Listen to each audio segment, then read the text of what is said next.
안녕하세요, RNC 학원 여러분. 자, 우리 자체 모의고사 4회 지난주에 얘기를 했던 것처럼 이번 주부터 해설 강의 나갈 거예요. 처음 저도 촬영을 이렇게 해보는 건 처음이라 어떻게 하는 게 좋을까 하다가 칠판에다가 하는 것도 나쁘지 않겠다 생각을 하는데 이렇게 해서 보는 게 좀 더 편하지 않을까 해가지고 잘생긴 선생님 얼굴을 못 봐도 종이 위에다 이렇게 하면서 천천히 같이 풀어가는 방식으로 해설을 하도록 하겠습니다. 댓글로 본 학생들 중에서 좀 부족한 부분들, 목소리가 잘 안 들린다든지 글씨가 잘 안 보인다든지 이런 부분은 어떻게 좀 해주셨으면 좋겠다, 아니면 이런 부분은 조금 더 해설을 해주셨으면 좋겠다라고 얘기를 하면 주기적으로 업데이트를 하도록 할 테니까 많이 피드백을 해주세요. 여러분들 공부하는 거니까 선생님 못 살게 굴어야죠. 아까 전에 치워버린 거 이거 뭔지 알아요? 열심히 찍고 있었는데 완전히 유튜브 초본 거야. 이걸 설명하면서 막 쓰고 있었는데 전화가 왔어요. 그 전화가 와서 다 날라갔어. 그래가지고 날라간 건 아니죠. 중간에 맥이 끊겨가지고 그냥 편집하느니 처음부터 다시 찍자고 다시 찍고 있습니다. 쓸데없는 소리는 그만하고 비행기 모드로 돌려놨으니까 1번부터 한번 보도록 합시다. 자, 1번은 질산암모늄의 용해와 관련된 실험이다 라고 되어 있는데, 질산암모늄 알고 있으면 좋아요. Na4NO3 고체는 이게 물에 녹을 때 그 흡열 반응을 합니다. 흡열 반응을 해요. 그거를 알고 있어도 되고 문제 상황상 찾을 수도 있어요. 여기 보면 수용액의 농도래. 이거 잘못됐어요. 오타예요. 온도입니다. 온도는 25도씨보다 낮다라고 되어 있는데, 25도씨 물이 25도씨보다 온도가 낮아졌다는 건 온도가 낮아짐. 개념 부분에 보면 이런 말이 있죠. 주위 온도가 낮아진다 라는 표현이 있죠. 그럼 물은 주위예요, 아니에요? 그런데 그냥 온도가 낮아진다는 것 자체가 흡열이라고 생각하세요. 이게 제일 간단해요. 온도가 낮아졌다는 건 열이 사라졌다는 거예요. 그 사라진 열은 어디로 갔냐? 흡열 반응이라는 것 자체가 에너지가 낮은 물질이 에너지가 높은 물질로 가요. 그러면 차가운 물체가 뜨거워졌다는 의미가 아니야. 에너지가 낮은 물질이 높은 물질로 바뀌기 위해서는 이만큼의 에너지가 어디서 들어와야 된다는 거예요. 근데 주변에서 제일 구하기 쉬운 게 열 에너지야. 그 열 에너지를 물질 안으로 집어넣는 거예요. 그러다 보니까 열 에너지가 사라졌죠. 그러면은 그 물질이 담겨있던 용기라든지 공기라든지 아니면 물이라든지 이런 데는 온도가 낮아질 수밖에 없는 거예요. 그래서 온도가 낮아지면 흡열입니다. 알고 있으면 더 좋고 온도가 낮아졌다라는 걸 보고 알 수 있습니다. 그래서 흡열 과정이기 때문에 기업, 열을 흡수한다는 맞겠죠. 그다음 산화하는 반응이다. 아까 전에 잘렸다 그랬잖아. 그래서 그때 쓴 거예요.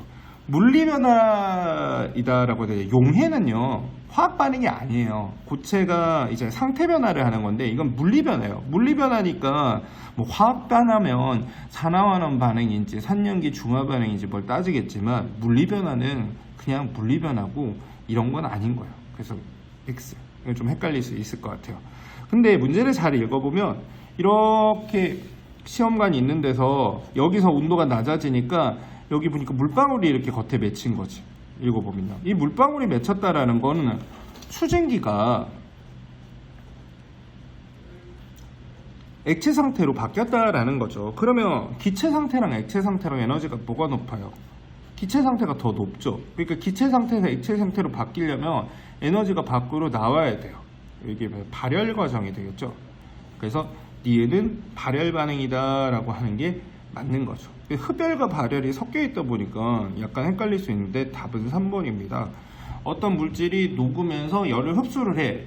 그 흡수하는 열이 결국 어디서 온 거야? 공기 중이랑 물에 있던 열을 뺏어가다 보니까 공기 중에 있는 수증기가 열을 뺏겨서 열이 낮아졌게 에너지를 뺏겨가니까 어떻게 돼? 에너지가 낮은 상태에 액체의 물이 된 거죠. 됐나요? 네, 2번으로 넘어가도록 하겠습니다. 자, 2번. 다음은 라부아지의 물분해 실험이다 라고 돼 있어요. 그림과 같이 뜨거운 주철관에 어쩌고저쩌고 돼 있는데, 이 실험 장치는 중학교 실험책에 조금 더 많이 나오는데 고등학교 과정에서도 가끔 나오니까 알아들 수 있도록 합니다. 물을 천천히 보면 주철관과 물의 산소가 결합하였다 라고 돼 있어요. 그러니까 주철관은 뭐 금속 주석인 거고 물은 H2O인데 물에 있던 산소가 일로 붙었대요. 그럼 뭐 산화 주석이 되겠죠. SNO나 SNO2 주석은 4+도 잘 되기 때문에 아마 이런 게 되었을 거예요. 근데 문제의 핵심은 이게 아니고 물에서 산소가 주철에 붙어 보니까 이때 발생하는 기체 X2는 뭐겠어요? 수소기체입니다. 수소기체. 알고 있으면 훨씬 더 문제 풀이가 쉽겠죠. 근데 이제 문제 정황상 물의 산소가 주철관과 결합하였다라고 했기 때문에 물 분자에서 산소가 떨어져 나갔다라는 걸 추리를 할 수는 있긴 합니다. 배경 지식이라는 게 수능이 정황상 파악을 할 수도 있겠지만 많이 알고 있으면 유리한 부분이 분명히 있어요. 그래서 하나씩 알게 된 건 머릿속에 집어 넣읍시다. 기흙에서 주철관의 질량은 물의 분해 전보다 증가한다. 왜? 주석이 산화주석으로 바뀌었기 때문에 질량은 증가하는 거죠.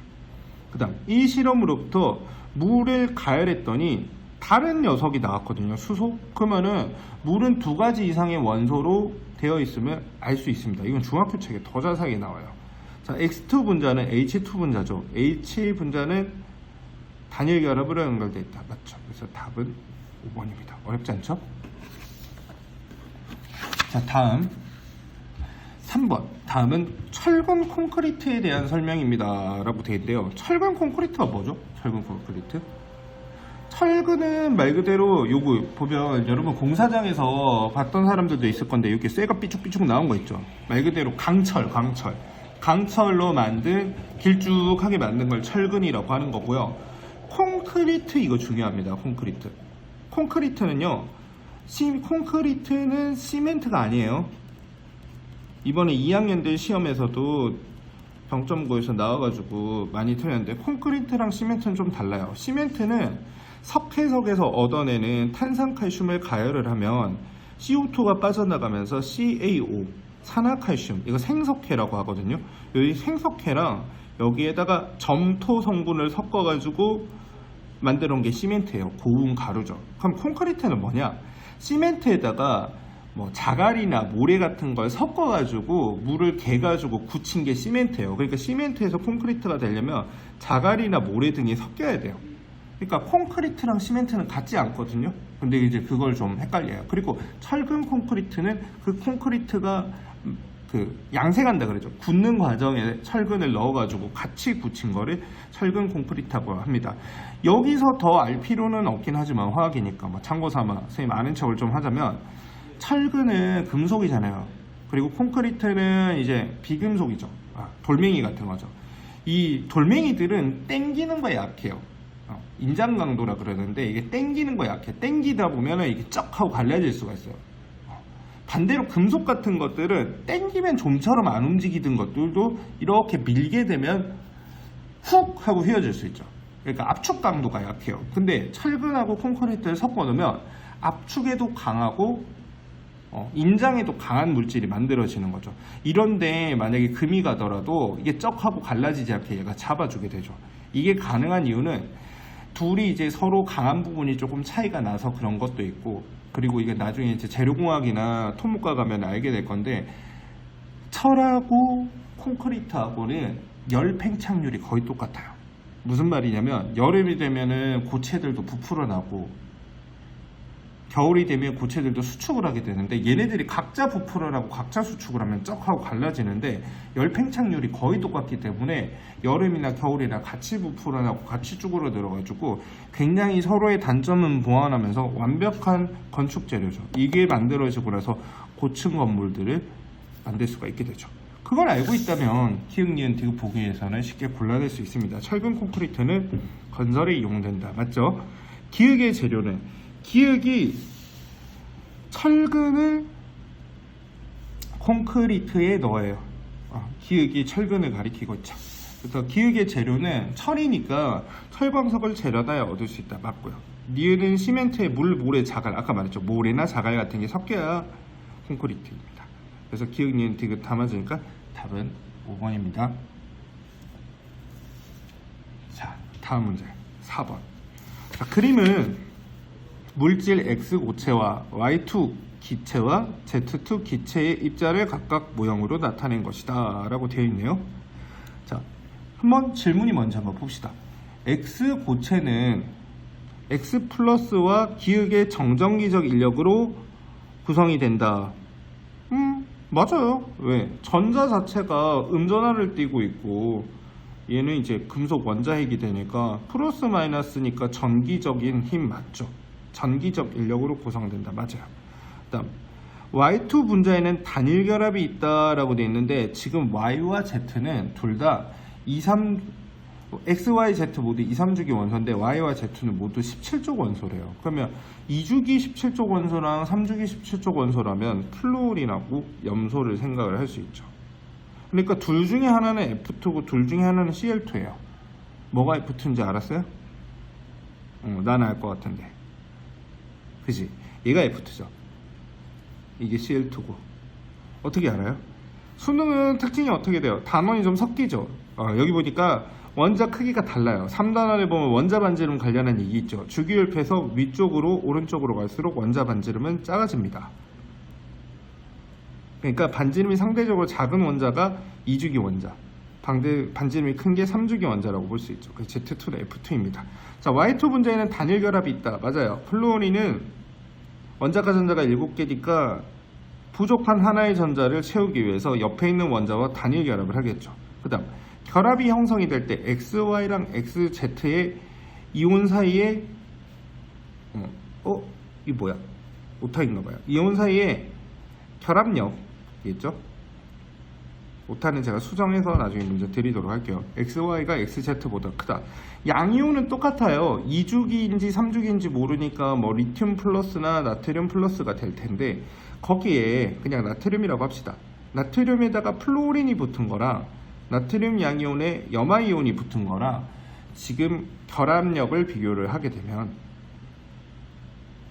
어떻게 될까요? 이온 결합 파트 단원 3단원에 보면 그런 거 나오죠. 요건 2단원이다 참. 거기 보면 이온의 전하량의 곱에 의해서 결합력이 결합력이 되고 그리고 이온 사이 결합의 길이가에 의해서 결합력이 결정되는데 일단 전하량은 똑같으니까 여기서는 따질 필요 없고 결합 길이는 짧을수록 다닥다닥 붙을수록 결합이 튼튼함 이렇게 생각하면 돼요. 근데 결합 길이가 짧을수록이라고 생각하지 말고 작은 거 쓰면 다닥다닥 붙고 큰 거 쓰면 좀 엉성하게 붙는다고 생각하세요. 그게 훨씬 더 이해하기 쉽고 직관적이고 틀리지 않겠죠. 플루오린 이온이 작기 때문에 따닥따닥 붙어가지고 결합력이 세진다라고 생각하면 됩니다. 근데 여기서 보면 Y가 Cl이고 Z가 플루오린이니까 이게 더 크다 그러면 안 되죠. XZ가 더 크다 그래야 되지. 그래서 답은 3번 기역 니은이 됩니다. 뭐 앞부분에는 다 알아가지고 훅 넘어가는 친구들도 있겠지만 심심하면 같이 한번 보세요. 5번 표는 원자 A와 B 그리고 이온 A 플러스에 대한 자료이다. 가나다는 각각 양성자, 중성자, 전자 중 하나이다 라고 되어 있는데 아유 그래도 이렇게 알려주면 다 그럼 친절한 거야. 왜냐면 그냥 입자라고 안 돼 있고 원자 또는 이온인데 얘만 이온이고 얘네 둘은 원자죠. 그리고 원자 상태일 때는 양성자 개수랑 뭐가 같아야 되지? 전자 개수가 같아야 됩니다. 그러니까 얘가 5, 4, 4, 3 돼 있으니까 얘네 둘이 가와 다가 개수가 다르죠. 그러니까 얘네 둘은 그건 아닌 거야. 양성자나 둘 중에 하나는 아마 중성자여야 돼요. 그쵸? 하나는 양성자고 하나는 전자가 돼서는 안 되는 거야. 둘 중에 하나는 중성자가 돼야 돼요. 얘네 둘이가 양성자 아니면 전자가 되겠네요. 맞나요? 얘가 중성자가 될 수도 있겠구나. 미리 풀어보고 보는 게 아니고 같이 푸는 거라서. 자, 그러면 한번 봅시다. A 상태에서 A 플러스가 됐으니까 전자 하나가 줄어들어야 돼요. 그죠? 그러니까 만약에 나를 전자라고 하면은 얘가 3이 돼야 되고 다를 전자라고 하면은 여기가 2가 돼야 되는 거예요. 그죠? 이해됐어요? 근데 나를 3이라고 하면 전자라고 하면 잘 맞는데 이거 전자, 양성자, 중성자 하면 다 맞을 것 같은데 그죠? 그리고 B가 이걸 만약에 전자라고 하면은 여기가 4가 되면서 이게 뭐 양성자, 전자 잘 들어맞지 않나요? 그럼 이게 양성자 요거는 요걸 3이라고 해가지고 양성자 3개 있고 전자 2개 있고 그죠? 이렇게 하면 잘 맞을 것 같은데요. 가를 양성자라고 하면 안 되나? 가를 양성자라고 하면 여기가 똑같이 4여야 해요. 잠깐만. 가를 양성자라고 하면 여기가 똑같이 4여야 해요. 그럼 여기가 똑같이 4야 되면 여기를 양성자라고 했을 때 얘를 만약에 전자라고 한다면 얘가 1 플러스 이온이니까 여기가 3이 돼야 돼요. 그죠? 얘가 될 수는 없을 거야. 만약에 양성자 4개, 전자 2개면 2 플러스가 돼야 되니까. 그죠? 그래서 얘를 전자라고 해야 되는데, 그럼 또 얘가 전자라고 하면 얘는 전자가 2개가 똑같아. 그럼 얘가 이온, 원자고 얘가 이온일 수가 없잖아요. 그러니까 가가 양성자인 거는 말이 안 되는 거예요. 오히려 나를 전자라고 해놓고 2개, 3개 해놓고 나서, 그죠? 전자 떨어지기 전에, 이건 1가 양이온이니까 전자 3개라고 해놓고 얘를 양성자라고 하면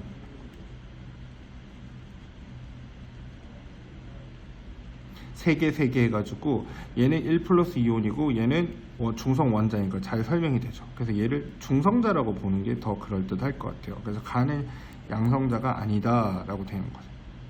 B의 질량수는 어떻게 되느냐, 지금 양성자가 4개고 중성자가 5니까 9이다 맞겠네요. 나의 수는 전자죠. 전자의 수는 B가 어떻게 돼요? 양성자가 4개니까 전자도 4개겠죠. 그럼 B 플러스는 전자 3개만 가지고 있어야 돼요. 원래 4개니까. 그리고 A 플러스는 전자 2개예요. 그러니까 이것도 틀렸네요. 답은 2번 이렇게 되겠네요.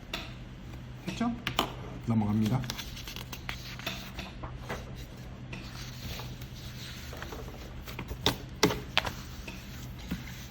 자, 다음은 6번 문제 같이 한번 보도록 합시다.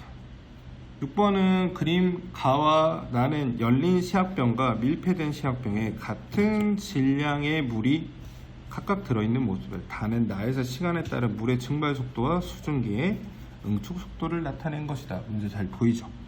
자, 둘은 증발 속도와 응축 속도 중에 하나다라고 되어 있는데 얘가 무조건 증발 속도예요. 얘가 응축 속도. 왜 그러냐고? 그냥 증발 속도는요, 순수한 물을 기준으로 해서 무조건 일정합니다. 온도가 변하지 않는 동안 증발 속도는 일정해요. 이거 자꾸 의문을 가하는 친구들이 있는데, 증발 속도라고 하는 건 증발이 왜 하냐면은 물 표면에 있는 입자들 중에서 걔 중에서 에너지가 좀 높은 애들이 탈출을 시도하는 거야.